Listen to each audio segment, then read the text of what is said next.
Tidak ada yang sanggup mengganggu Emirat Islamiyah Taliban sekarang, nggak ada. Di Kuwait berambil oleh negara hebat aja, mereka yang keok semua. Dan Emirat Islamiyah Taliban juga sudah bersumpah demi Allah, bila kami sudah selesai menata, kami akan siapkan pasukan untuk membebaskan Masjidil Aqsa. Dan saya sangat yakin dengan Emirat Islamiyah Taliban, karena mereka bukan jago ngomong, tapi mereka adalah petarung real yang telah mengalahkan dua negara superpower. Allahu Akbar. Dan Nabi menyebutkan ciri-ciri yang akan menjadi pasukan Imam Mahdi itu.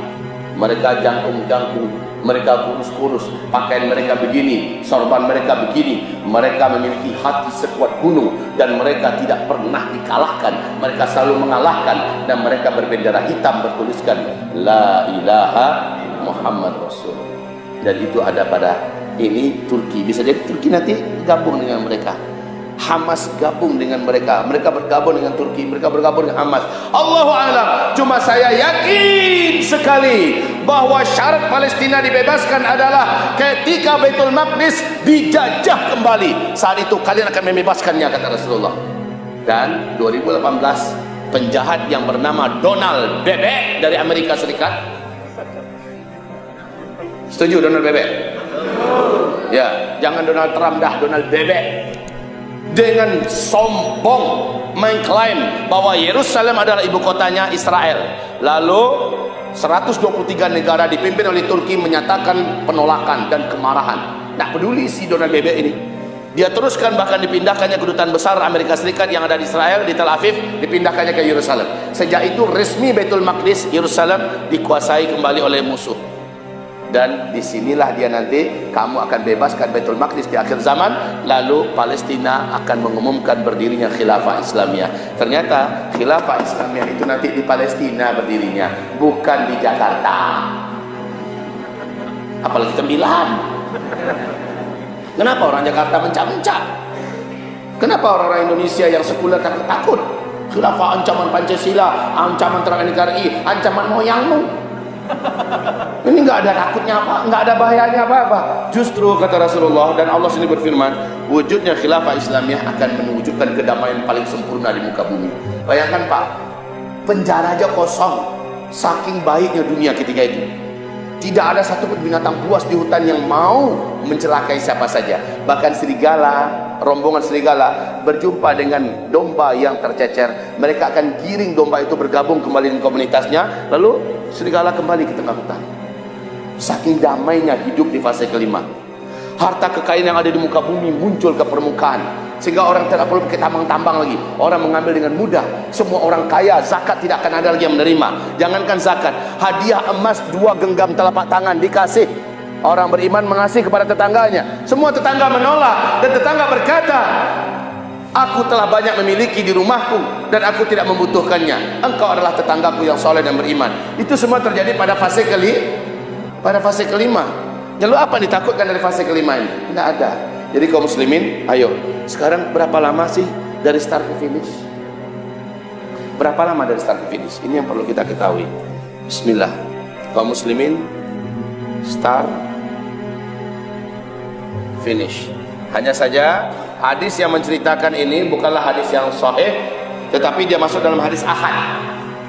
Menurut para ulama ahli hadis ahad ada adabnya kalau mendengarkan hadis ahad.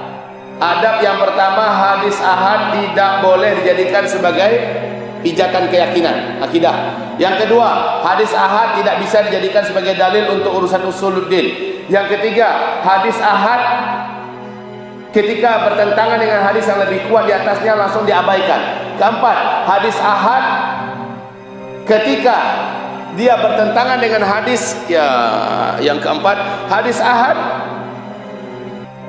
ketika disampaikan kepada publik wajib sampaikan status hadis itu. Saudara, ini hadisnya hadis ahad ya, apalagi hadisnya hadis dhaif ya, apalagi ini hadisnya hadis dhaif, wajib sampaikan ini hadis yang dhaif ya, seperti yang saya lakukan sekarang. Yang kelima, hadis dhaif bisa dipakai dalam urusan fadailul a'mal, urusan fadail a'mal, motivasi amal. Makanya jamaah tabligh, kenal nggak dengan jamaah tabligh? Jamaah tabligh itu punya buku fadail amal, buku pegangan. Di dalamnya ada hadis sahih, ada hadis hasan, ada hadis dhaif. Hadis dhaif bisa dipakai dalam urusan fadail amal. Maka kitab itu tidak masalah menjadi rujukan untuk amalan.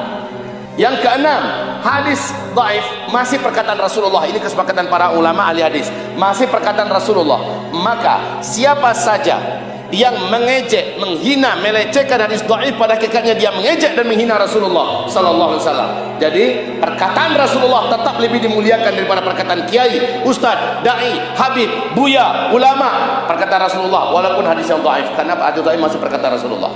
Adab yang ketujuh, hadis dhaif kalau berbicara tentang akhir zaman cukup dijadikan sebagai pengetahuan dan ilmu saja tanpa dijadikan sebagai keyakinan. Paham? Oke. Dan terakhir, hadis dhaif kalau didukung oleh hadis dhaif yang sangat banyak jalurnya, riwayatnya, maka hadis dhaif itu naik satu tingkat ke atas menjadi hasan li ghairi. Nah, sekarang saya sampaikan. Nabi berkata, sejak saya diutus sampai berakhir umat ini, ya, di fase kelima, kalian akan menjalani hidup seperti umur Yahudi, umur umat Yahudi di bumi ini, yaitu dari Nabi Musa ke Nabi Isa, dipotong dengan umur umat Nasrani, yaitu dari Nabi Isa ke Nabi Muhammad. Umur umat Yahudi adalah 2000 tahun. Umur umat Nasrani hanya 600 tahun. 2000 kurang 600 berapa? 1400. Ini dari Abu Daud. Nabi mengatakan umur umatku adalah umur umat Yahudi dikurangi umur umat Nasrani, hasilnya 1400 Hijriah. Ya, Ustaz, kalau 1400 Hijriah, kita sekarang sudah 1442 Hijriah, Ustaz. Berarti hadis ini kebablasan. Belum. Sebab apa? Ada lagi kelompok hadis yang lain, dan ini hasan li ghairih dari Abu Daud. Nabi berkata, umur umatku di muka bumi ini sejak beliau diutus oleh Allah sebagai Nabi dan Rasul sampai umatnya serentak Allah wafatkan di muka bumi dengan peristiwa terjadinya tanda besar kiamat yang ketujuh. Umur umatku di muka bumi ini di sisi Allah sebenarnya hanya 1 hari saja, tapi Allah menambahkan untuk umatku setengah hari lagi. Semoga umatku tidak menjadi lemah karena Allah menambahkan mereka setengah hari lagi. Pertanyaan saya, wahai ayah bunda, bapak ibu, saudara, 1 hari di sisi Allah berapa lama kita menghitung di dunia? 1000 tahun, betul. Surat As-Sajdah ayat 5. Coba lihat. Surat As-Sajdah ayat 5. Yudabbirul amra minas sama'i ilal ardi thumma ya'ruju ilaihi fi yaumin kana miqdaruhu alfasanah mimma ta'udun. 1 hari di sisi Allah kalian menghitungnya di dunia 1000 tahun. Nah, kata Rasulullah tadi apa? Umur umatku di sisi Allah hanya 1 hari tambah setengah hari. Berarti berapa? Ada 2 hadis. Pertama 1400, yang kedua 1500. Nah, sekarang ini adalah domainnya para ulama ahli hadis. Apa kata para ulama ahli hadis? Ada 2 kelompok hadis. Maka jumhur ulama ahli hadis mengatakan antara start ke finish umur umat ini adalah antara 1400 ke 1500. Di antara ini habislah umat Islam di muka bumi. Kalau begitu Pak Dake itu lamu leko, lamu atau sebentar lagi, sebentar lagi atau masih lama? Syekh Ibnu Rajab Al-Hambali mengeluarkan redaksi bahasa yang paling bijaksana. Apa kata beliau?